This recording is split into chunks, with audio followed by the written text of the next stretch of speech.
Boa tarde, bom dia para todas as pessoas que estão vendo que verão este vídeo. Para aqueles que não sabem, eu sou Grilo falando, se preferir Nicolas Catalani Zamboni Kikabus, e essa é uma live feita no Facebook e no Instagram.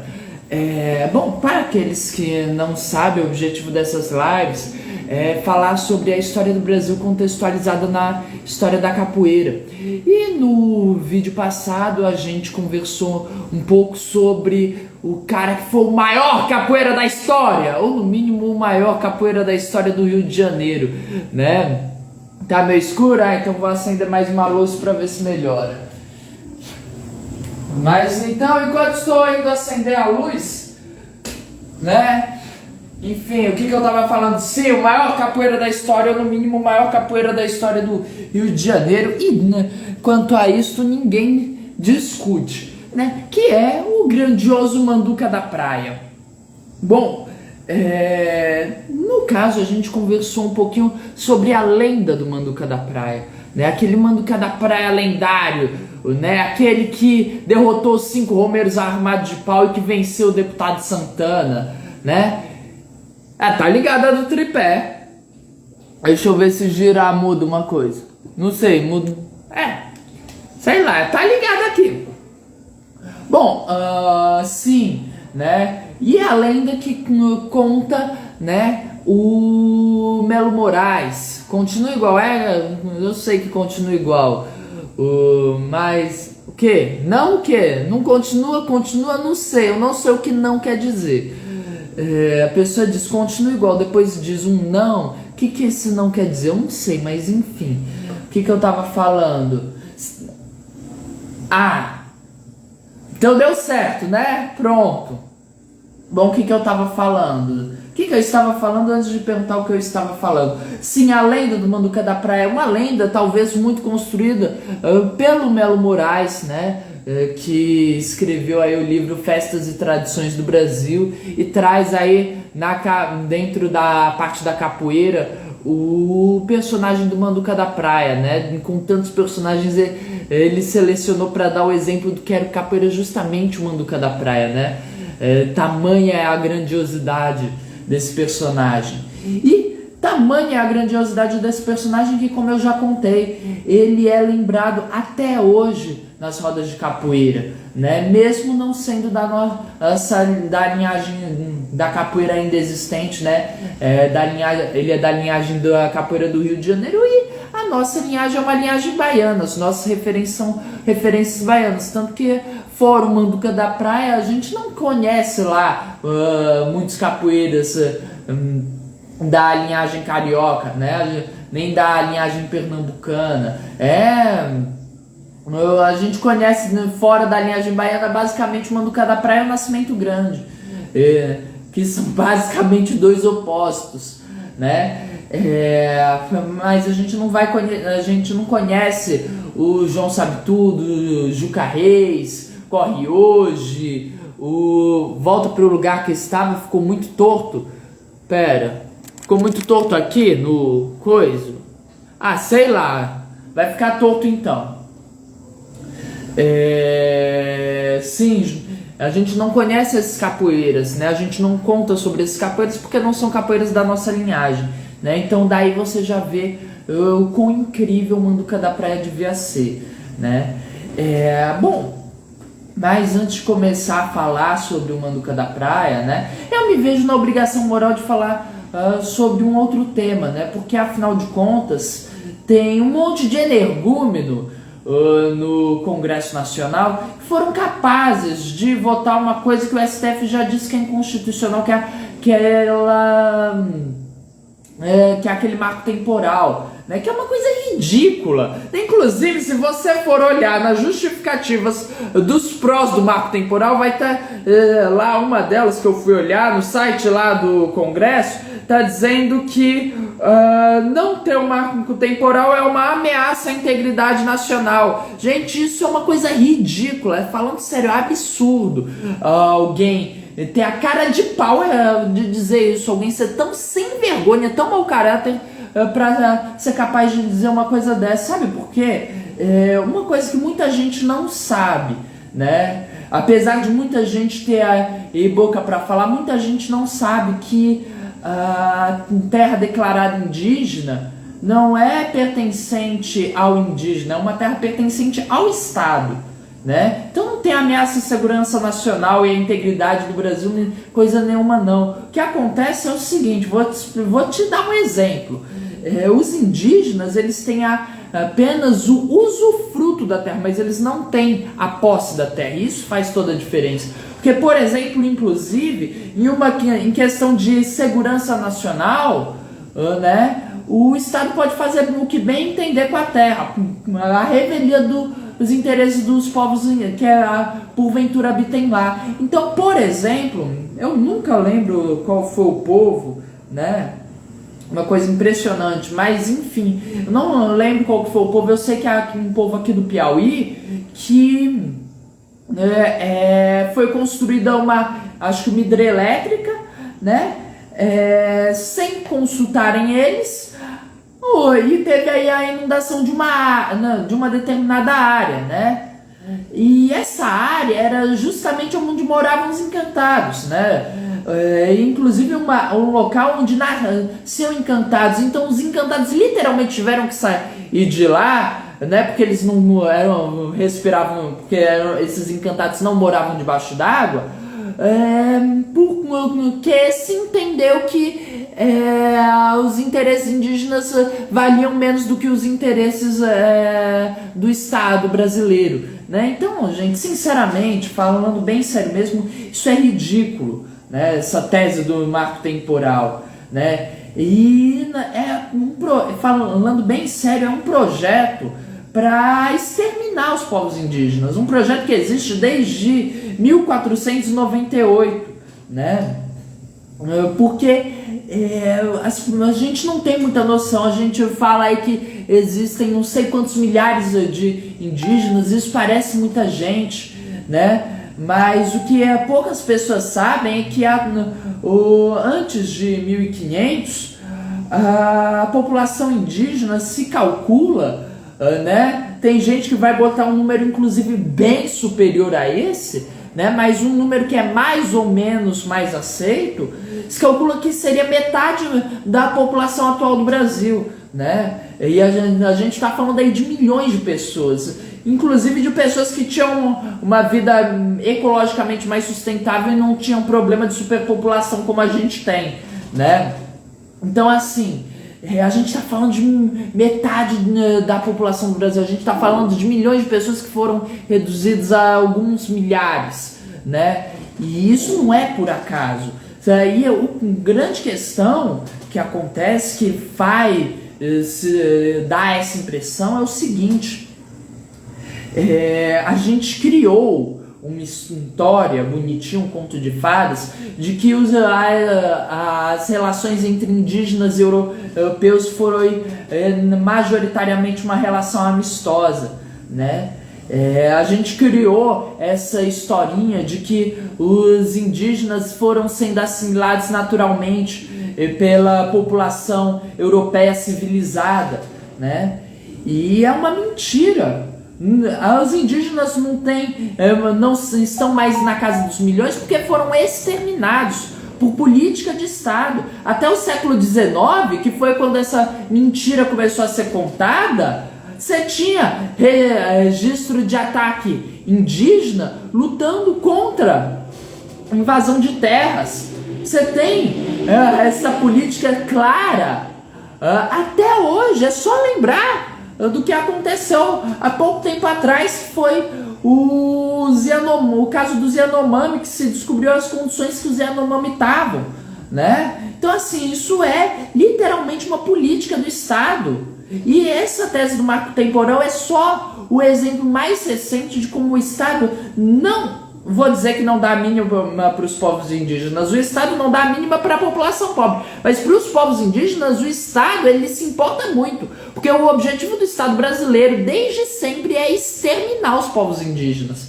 Né, gente? Isso é uma coisa que não dá. A gente não pode ficar calado, a gente não pode ignorar, a gente não pode tratar como menos importante. Né? Isso é uma coisa que tem que ser dita, repetida e refalada até o fim dos tempos, porque isso não pode ser esquecido, isso não pode ser varrido para debaixo do pano como é varrido há mais de 100 anos, há mais de 200 anos, né?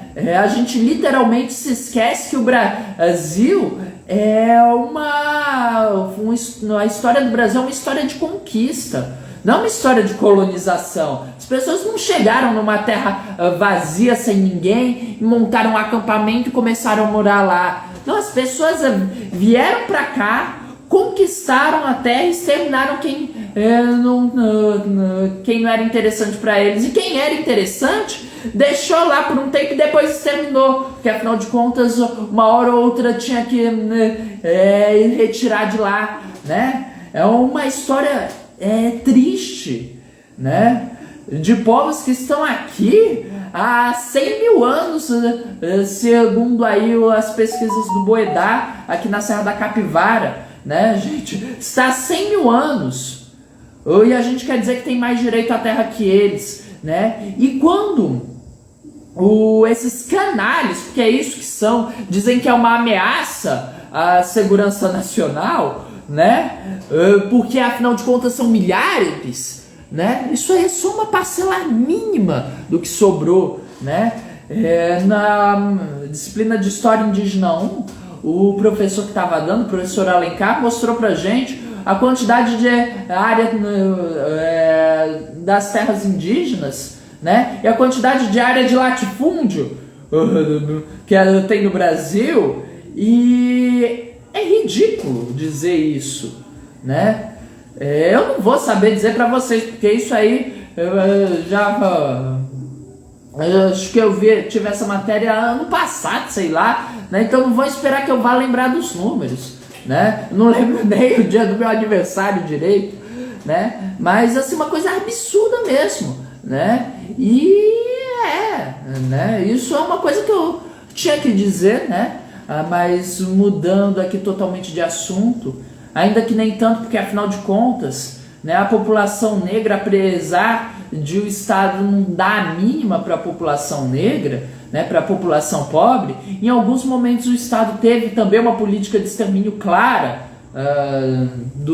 dessa população, né, e que perpassa aí por uma ideia ridícula de branqueamento, que no final das contas acaba estando aí ligado com o Manduca da Praia, porque o Manduca da Praia não era brasileiro, ele era português, né? Então assim, mudando de assunto, mas nem tanto, né? Manduca da Praia é aquilo, né? Como eu disse no vídeo passado, né? No Rio de Janeiro, a minha memória não falha, o melhor capoeira foi Manduca da Praia. 27 processos ele respondeu, e em nenhum deles o juiz lhe envolveu. No Rio de Janeiro, a minha memória não falha, o melhor capoeira foi Manduca da Praia. E um dia eu trago aí o resto da música, né? Porque aí começa a contar as histórias de outros capoeiras do Rio de Janeiro, né? Fala do Ciríaco, fala do Arthur Emídio, fala esqueci, do Mestre Leopoldina, né? E no CD do Muzenza, pelo menos, traz aí outros personagens como o Mestre Mendonça, né? E que, enfim, não tem nada a ver com o Manduca da Praia, só tem uma ligação com o Manduca da Praia. Primeiro, que são do Rio de Janeiro, né? Segundo, e mais importante de tudo, porque nenhum deles é melhor que o Manduca, claro, né? O Manduca da Praia foi aí o melhor capoeira do Rio de Janeiro, né? E como eu tinha contado na semana passada, ele foi preso várias vezes antes de 1850, né? É só a partir aí da segunda metade do século XIX que ele ganha a fama, né? Então é mais ou menos a partir aí na década de 50 e 60, né? E ele vai ser preso aí antes de 1850 algumas vezes por furto, por vadiagem, por vagabundagem, por desordem, né? E isso é uma coisa muito interessante também, porque os capoeiras portugueses vão surgir em massa, né, só a partir de 1850, né? Porque vai ter aí, dizendo resumidamente, eu vou explicar melhor a entrada dos portugueses e europeus em geral na capoeira, né? Mais pra frente, quando a gente estiver falando de abolição da escravatura. Mas o que acontece é basicamente o seguinte: o Brasil, né, tem uma em relação à escravatura, né? Os escravos tinham uma média de vida extremamente curta por conta das condições que viviam, por conta dos maus tratos que sofriam, né? Então, os escravizados tinham média de vida de 7 anos. E se fosse um escravizado indígena, que por sinal teve escravidão indígena legal até o século XVIII, escravidão indígena ilegal, que eu saiba, até o século passado, durante a ditadura militar, inclusive, né? Um dos últimos casos mais chocantes de escravidão indígena que eu soube, né? Foi na época que esses canalhas estavam no poder. A média de vida era de 3 anos, tá? Né? Se o escravizado africano vivia 7, o escravizado indígena vivia 3 anos, se desse sorte, que em geral vivia menos, né? O que acontece? Vivendo 7 anos tinha que ter um fluxo constante vindo da África. Em 1850 a gente tem a proibição do tráfico negreiro, e com o tráfico sendo proibido, os escravizados vão ser tudo mandado para as plantações de café do interior na cidade. Então a gente vai ter aí um vácuo de trabalhadores que vai ser preenchido pelos europeus, né? E aí é assim que os europeus começam a entrar na capoeiragem. Então Manduca da Praia já estava dentro antes mesmo dos portugueses começarem a chegar em massa, né, na capoeira, né? Isso é muita coisa, né? Então, inclusive ele provavelmente aprendeu com um africano, né? Porque é só a partir de 1850 que você tem a massificação de capoeiras crioulos, né? Antes disso, a maior parte eram capoeiras africanos, né? E aí a gente vai ter aí, como eu contei na semana passada, né, o Manduca da Praia, ele vai, nesses 27 processos, vão ser 27 processos de lesões leves a graves, né? Inclusive tem uma música, um corrido, né? Deixa eu pegar aqui o atabaque, né? Que ninguém mais canta esse corrido por motivos óbvios, né? Mas que ele é assim. Que barulho é esse? É um tal de zum zum zum. Que barulho é esse? É um tal de zum zum zum. Foi o Manduca da Praia que acabou de matar um. Foi o Manduca da Praia que acabou de matar um. Quando a polícia chegou, foi um tal de Aui Aui. Quando a polícia chegou, foi um tal de Aui Aui. Vamos embora, seu moço, que essa briga é pra valer. Vamos embora, seu moço, que essa briga é pra valer. Né, gente? Por motivos óbvios, eu acho que ninguém mais canta essa música, né? Isso aí é um corrido da capoeira falando do Manduca da Praia. E assim, 27 processos de lesões graves a leves, né? Eu não vi em nenhum lugar, né, nenhum historiador, inclusive um que estava buscando saber se o Manduca, buscando demonstrar que o Manduca da Praia não era uma lenda, mas um personagem real, né? Nenhum deles falou, incutou aí uma morte pro Manduca da Praia, né?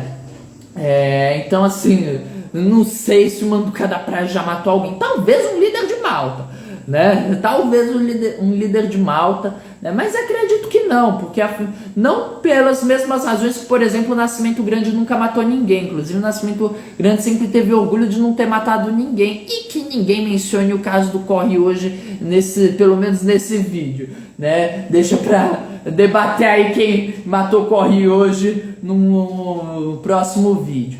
Mas o Manduca da Praia provavelmente nunca matou ninguém, porque ele era um homem de negócios, ele era um Ele tinha lá a banca de peixe dele, né? Ele era membro de Malta, né? Apesar de ser membro de Malta, ligado aí políticos, né? Ele não tinha interesse nenhum de ser preso, né, gente? Não é aquilo. Você ferir alguém não tem problema. A pessoa às vezes pode morrer, né? Mas tudo bem. Você é amigo lá de político, o político livra a tua cara. Agora imagino que se livrar de uma acusação de assassinato é mais complicada, né? Especialmente se você matou mesmo, né? Que não é, por exemplo, o caso do Nascimento Grande, né, como ocorre hoje, que se livrou aí da acusação de homicídio, mas ele também morreu dizendo que nunca matou o Corre hoje, né? Mas enfim, então assim, gente, essas lesões aí que o Manduca da Praia teve aí durante o histórico da ficha policial dele, né, realmente de tudo que é tipo, né? Então você tem, por exemplo, um caso noticiado aí pelo Diário do Rio de Janeiro no dia 1º de agosto de 1851, uma sexta-feira, né, dizendo o seguinte: é finalmente submetido a julgamento em terceiro lugar o réu Manuel Jaquim do Nascimento, vulgarmente conhecido pelo Manduca. Natural desta corte, de 29 anos de idade, solteiro, vive de vender peixe na praça do mercado, sabe ler e escrever, acusado por Manuel Gomes dos Santos por ter lhe dado uma bofetada de mão aberta na face. Pronto, foi essa acusação do Manduca, né?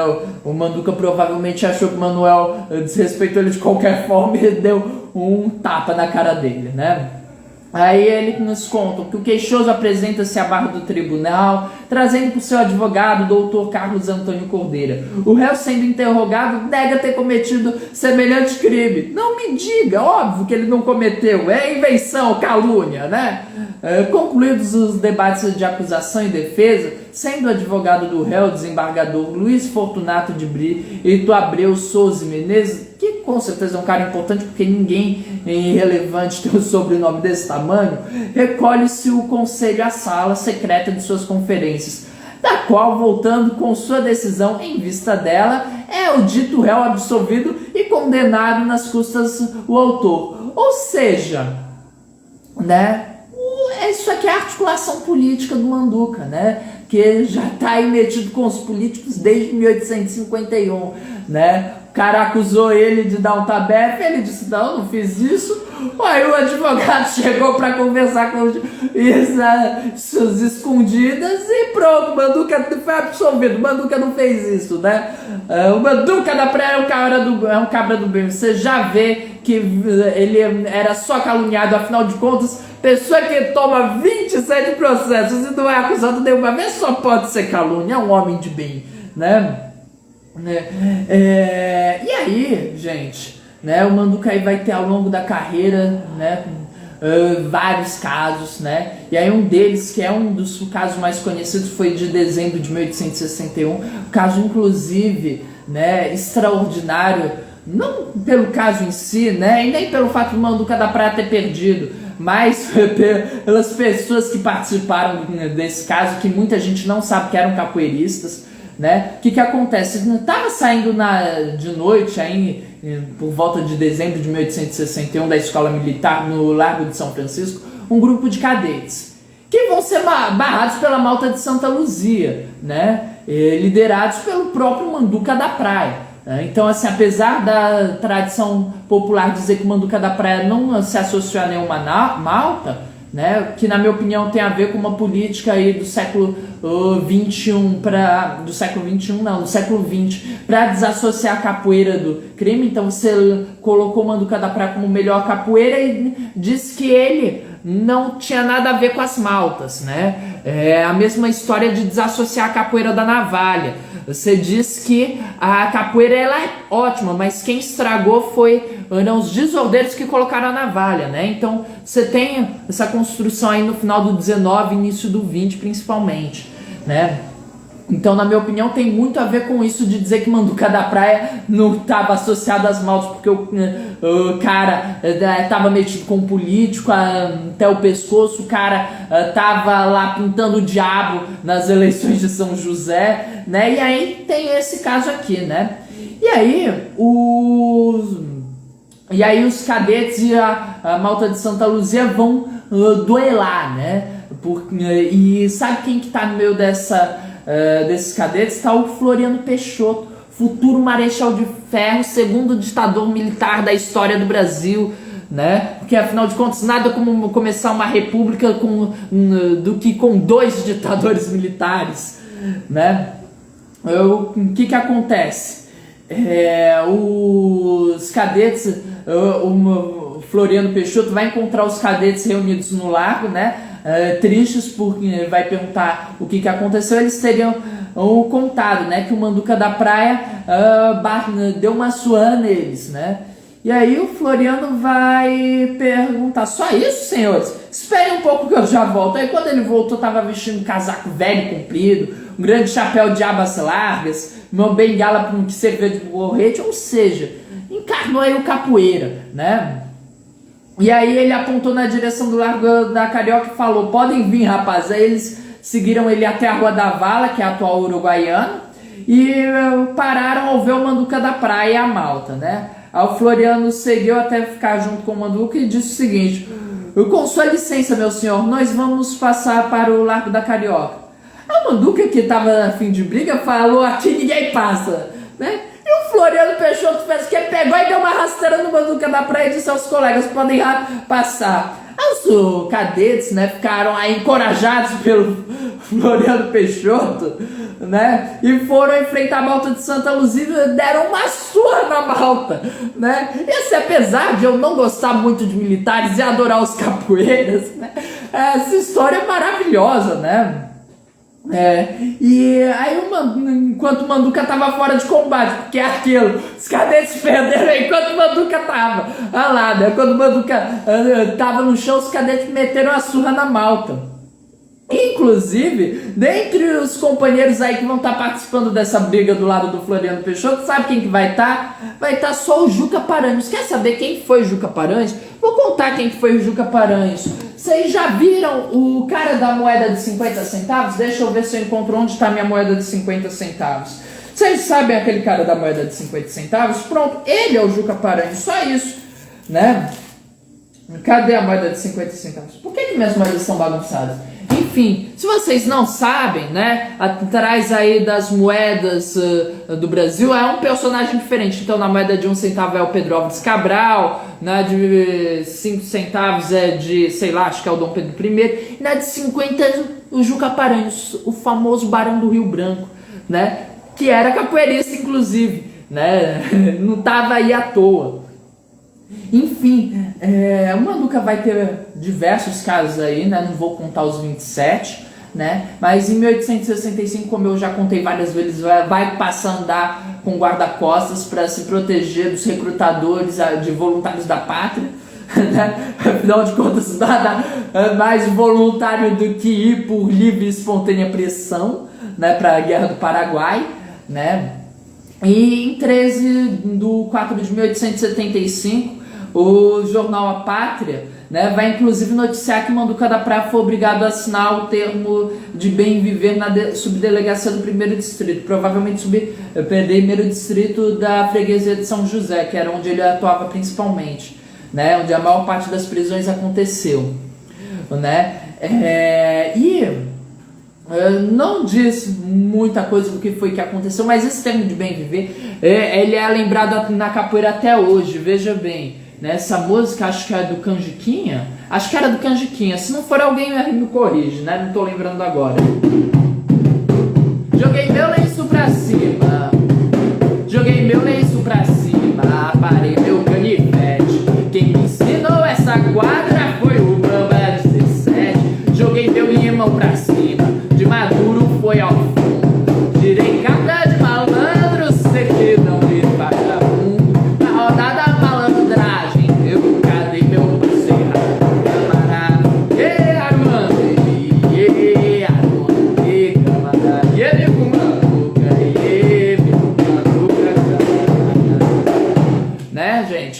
O que é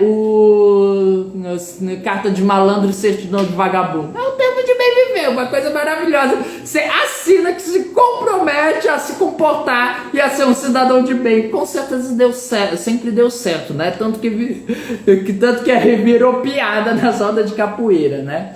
Então, enfim, gente, é aquilo. Para encerrar o vídeo de hoje, que já tá acabando, né? Já tá passando de meia hora, né?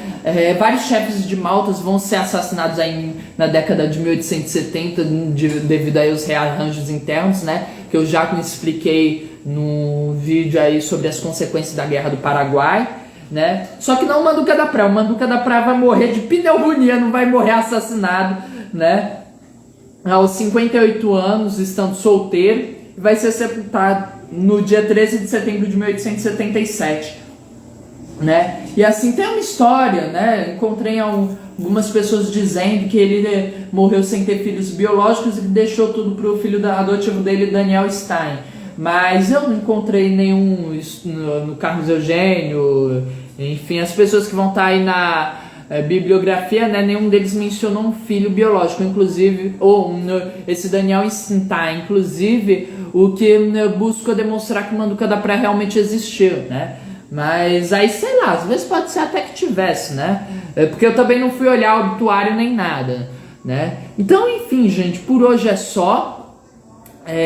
Até a próxima semana, né? Eu não lembro. Acho que a próxima semana eu vou falar sobre um outro capoeira, né? Antes de mudar um tanto bruscamente o tema para falar de uma revolta popular, que com certeza as capoeiras estiveram no meio, né? E então acredito que seja só isso mesmo. Até a próxima semana. Esse vídeo vai estar no meu canal do YouTube Papo com Grilo dentro de uns 15 minutos. Agradeço a todo mundo que for lá curtir, compartilhar, comentar. Agradeço também quem não é inscrito se inscrever no meu canal, né? E por hoje é só.